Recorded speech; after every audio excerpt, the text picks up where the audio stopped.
கடைகளில் விற்கப்படும் முட்டைகளில் expiry date என்று சொல்லப்படக்கூடிய காலாவதி தேதியை கட்டாயமாக அச்சிட வேண்டும் என உத்தரப்பிரதேச அரசு உத்தரவிட்டுள்ளது. இதன்படி ஏப்ரல் 1 முதல் பழைய முட்டைகளை விற்கும் கடைக்காரர்கள் மீது நடவடிக்கை எடுக்கப்படும் எனவும் அறிவிக்கப்பட்டுள்ளது. இது பற்றி விவரிக்கிறார் சிறப்பு செய்தியாளர் ரஞ்சித். வணக்கம் நேயர்களே. முட்டை சாமானிய மக்களுக்கும் புரதச்சத்து கிடைப்பதற்கான ஒரு எளிய வழி. குறைவான விலை அப்படிங்கிறதுனால குழந்தைகளுக்கும் ஊட்டச்சத்தை உறுதி செய்ய பெற்றோர் தினமும் ஒரு முட்டை கொடுப்பது வழக்கமாக இருக்கின்றது.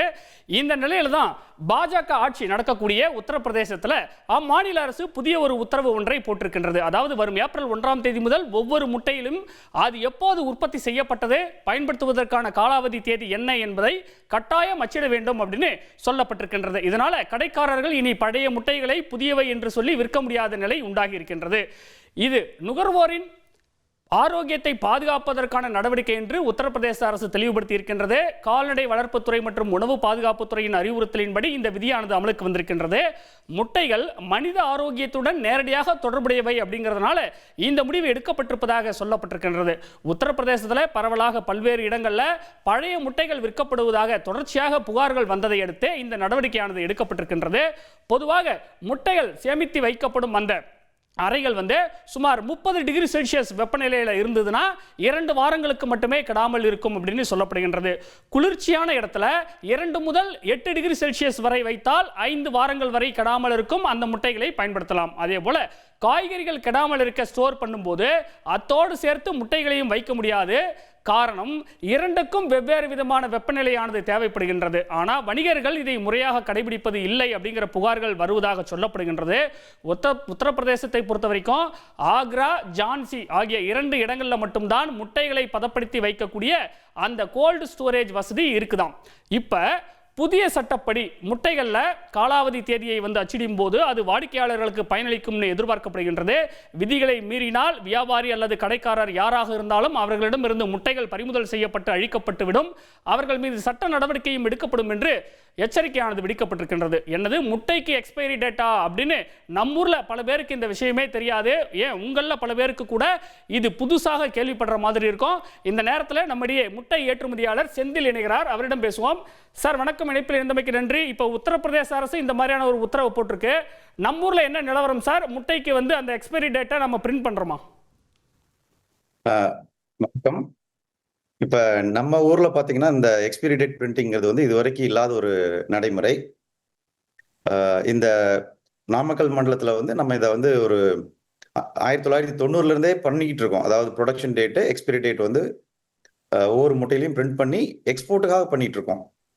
ஆனா நம்ம உள்ளூர் சந்தைகளுக்கு அப்படிப்பட்ட ஒரு வரைமுறை இல்லை, இதுவரை இல்லை. ஏன்னா இதை செய்யறதுக்கு உங்களுக்கு அதுக்கு தேவையான அந்த மெஷினரிஸ் தேவைப்படுது. உங்களுக்கு அந்த இம்போர்ட்டட் மெஷின்ஸ் தேவைப்படுது. அது ரொட்டீனாக அதை ஒரு மெயின்டைன் பண்ணும். அதுக்கு டெக்னீஷியன் தேவைப்படுது. அதை எக்கில் பிரிண்ட் பண்ணோம் அப்படின்னா உங்களுக்கு ஃபார்ம்லேருந்து கொண்டுட்டு அதை பேக்கிங் ஸ்டேஷனில் வச்சு மறுபடியும் அதை நீங்கள் ஒர்க்கர்ஸை வச்சு பிரிண்ட் பண்ணி அது கிட்டத்தட்ட உங்களுக்கு ஒரு முட்டைக்கு ஒரு 7-8 பைசே கூடுதலாக எக்ஸ்பெண்டிச்சர் வரும். இந்த மாதிரி நம்ம எக்கில் பிரிண்ட் பண்ணி மார்க்கெட்டுக்கு எடுத்துகிட்டு போகும்போது ஒரு 7-8 பைசா ஒவ்வொரு முட்டைக்கும் விலை கூடும்.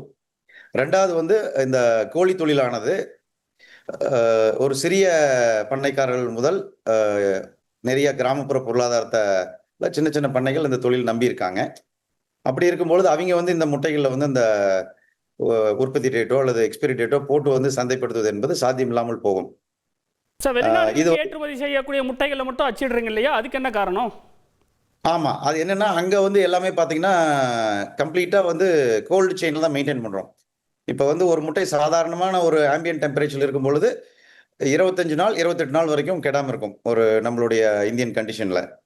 இதே நீங்க ரெஃப்ரிஜரேஷன்ல நம்ம ஒரு 6 to 8 டிகிரி வீட்டில் வைக்கும் பொழுது அது ஒரு 35-40 டேஸ் வரைக்கும் உங்களுக்கு அந்த ஷெல்ஃப் லைஃப் கிடைக்கும். இப்போ நாங்கள் எக்ஸ்போர்ட்டுக்கு +2 டிகிரியில் மெயின்டைன் பண்ணுறோம். அந்த +2 டிகிரியில் மெயின்டைன் பண்ணும் பொழுது up to 6 months shelf life கொண்டு போக முடியும். இப்போ ஆப்பிரிக்கா மார்க்கெட்டுக்கெல்லாம் பார்த்தீங்கன்னா கிட்டத்தட்ட 6 மாதம் ஷெல்ஃப் லைஃப் 180 டேஸ் கொடுக்குறோம். கல்ஃப், மிடில் ஈஸ்ட் மார்க்கெட் எல்லாமே அவங்க கண்டிஷன் பிரகாரம் 90 டேஸ் தான். ஸோ +2ல வச்சாலும் அது 90 டேஸ் தான் நம்ம கொடுக்குறோம். பட் இந்த செயின் எங்கேயுமே பிரேக் ஆகாது. ஸோ அது அந்த என்டையர் மார்க்கெட்டே பார்த்தீங்கன்னா கோல்டு செயினில் தான் வியாபாரமே நடக்குது. பட் இந்தியாவில் வந்து அந்த மாதிரி சிஸ்டம் இல்லை. எல்லாமே வந்து ஃப்ரெஷ் எக்ஸு ஃப்ரெஷ்ஷாக ட்ரேடுக்கு போகுது. இப்படி தான் இருக்கு. இது வந்து இன்னும் வந்து அந்த ஆர்கனைஸ்டு செக்டருக்குள்ள வரல. சார் கூடுதலா செலவாகும்னு சொல்றீங்க. அதனால சில நடைமுறை சிக்கல்கள் இருக்குது அப்படிங்கிறத உங்களுடைய கருத்தை வந்து புரிந்து கொள்ள முடிகிறது சார். இப்போ மேற்கொண்டு ஒரு 5 பைசா 10 பைசா ஆனாலும் கூட அந்த ஒவ்வொரு முட்டை மேலேயும் அந்த விலையை நீங்க நிர்ணயிக்கலாம் இல்லையா, வைக்கலாம் இல்லையா? நிச்சயமா. இது வந்து என்னன்னா, இப்ப உங்களுக்கு நிறைய பிராண்டட் எக்ஸ் வருது. ரீட்டைல் செயின்ல போனீங்கன்னா பார்த்தீங்கன்னா, நிறைய பிராண்டட் எக்ஸ் வச்சிருக்காங்க. அந்த பிராண்டட் எக்ஸ்லயே கூட அந்த டேட்டா பிரிண்ட் பண்றதில்ல. அந்த பேக்கிங்க்கு மேல தான் பிரிண்ட் பண்றாங்க. ஸோ ஆஸ் பர் அந்த ஃபுட் சேஃப்டி ஸ்டாண்டர்ட் நார்ம்ஸ் பிரகாரம் என்னன்னா, அந்த உணவுப் பொருள்னு வித்தோம் அப்படின்னா, அதனுடைய காலாவதி தேதி வந்து நம்ம சொல்லணும் அப்படிங்கிறது ஒரு பேசிக் ரூல்ஸ் அண்ட் ரெகுலேஷனா இருக்கு. ஆனா அந்த முட்டையை வந்து நம்ம லூஸ்ல விற்கிற முட்டையை கூட நம்ம வந்து பிரிண்ட் பண்ணி தான் வைக்கணும் அப்படின்னா, தென் அந்த trade becomes an organised trade. அப்போ வந்து என்ன ஆகும்னா, அந்த ஒன்லி பெரிய கார்பரேட் பிளேயர்ஸு, பெரிய ஃபார்ம்ஸ் ஒரு 1 மில்லியன் பேர்டு 2 மில்லியன் பேர்டு இருக்கிறவங்க மட்டும்தான் அந்த மாதிரி இன்வெஸ்ட் பண்ணி அந்த ஒரு மேனேஜ்மெண்ட்டுக்கு வருவாங்க. ஸோ இது ஒரு ஓவர் அ பீரியட் ஆஃப் டைம்ல வந்து ரெகுலேட் பண்ணணும். இண்டஸ்ட்ரி வந்து ரெகுலேட் பண்ணி ஒரு கார்பரேட்டைஸ் பண்ணக்கூடிய ஒரு மெத்தட்ல தான் அந்த மூவ்மெண்ட் போகும். ஏன்னா கிட்டத்தட்ட 1950லேருந்து இப்போ 75 ஆண்டு காலம் இந்த ட்ரேடு வந்து சின்ன சின்னதாக தான் வந்திருக்கு. ஸோ கிராமப்புற பொருளாதாரத்துக்கு ஒரு அடிப்படையாக இருக்கக்கூடியது பவுல்ட்ரி டைரி தான். ஸோ அதில் வந்து ஒரு ரெகுலேஷன் கொண்டுட்டு வரும் அப்படிங்கும்போது இதில் வந்து இருக்கக்கூடிய அந்த ஒரு 80% of the traders and 80% of the small farmers வந்து தே வில் கெட் எலிமினேட்டட்.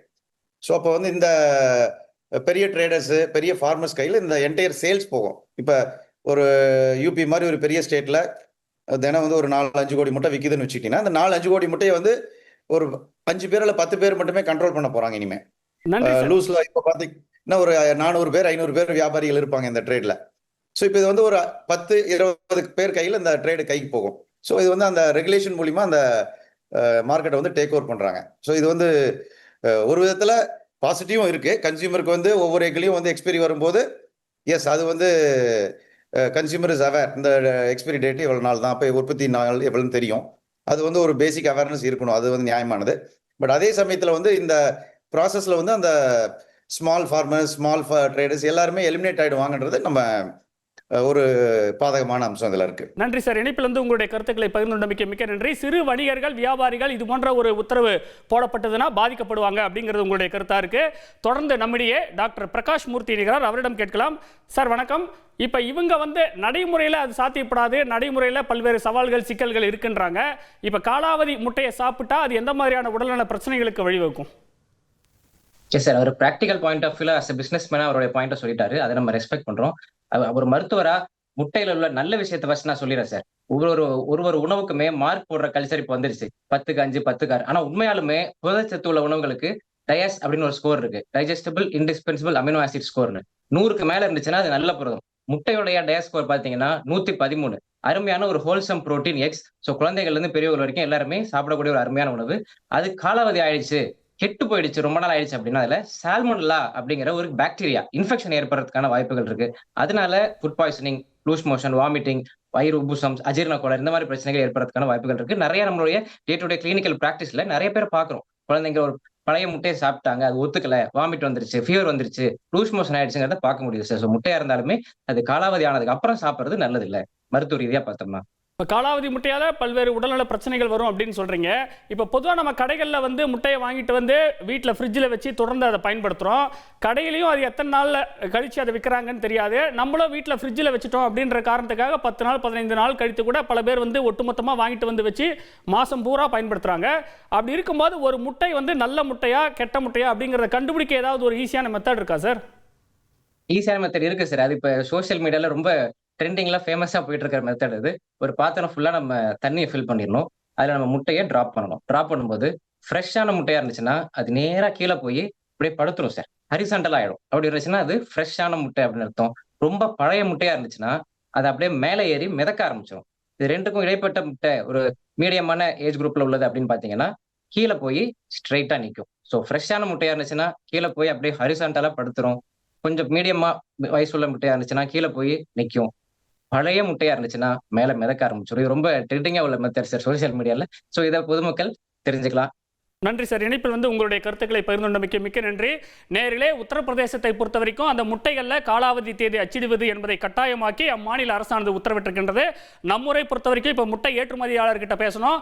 அவர் சொல்வது இங்கே நடைமுறை சிக்கல்கள் இருக்கு. சிறு வணிகர்கள், சிறு வியாபாரிகள் பல பேர் வந்து இந்த முட்டை வியாபாரத்தில் இருக்காங்க. அவங்கெல்லாம் அந்த முட்டையில் வந்து அந்த சீல் வைக்கணும் அப்படின்னு சொல்லும்போது அதற்கான அந்த உட்கட்டமைப்பு வசதிகள் தேவை. அதனால இந்த பிஸ்னஸில் சிறு வணிகர்கள் இல்லாத போகக்கூடிய ஒரு நிலை உருவாகும் அப்படின்னு அவர் வந்து எச்சரிக்கை விடுத்திருக்கிறார். அதே நேரத்தில் நுகர்வோர்களாகிய நாம இது பற்றிய ஒரு விழிப்புணர்வோடு இருக்கணும். இப்போ மருத்துவர் சொன்னதை கேட்டிருப்பீங்க. நல்ல முட்டை அல்லது முட்டை கெட்டு போச்சுன்னா எந்த மாதிரி இருக்கும், அதை எப்படி நம்ம கண்டுபிடிக்கலாம் அப்படிங்கிறத பற்றின விஷயங்களை அவர் சொன்னார்.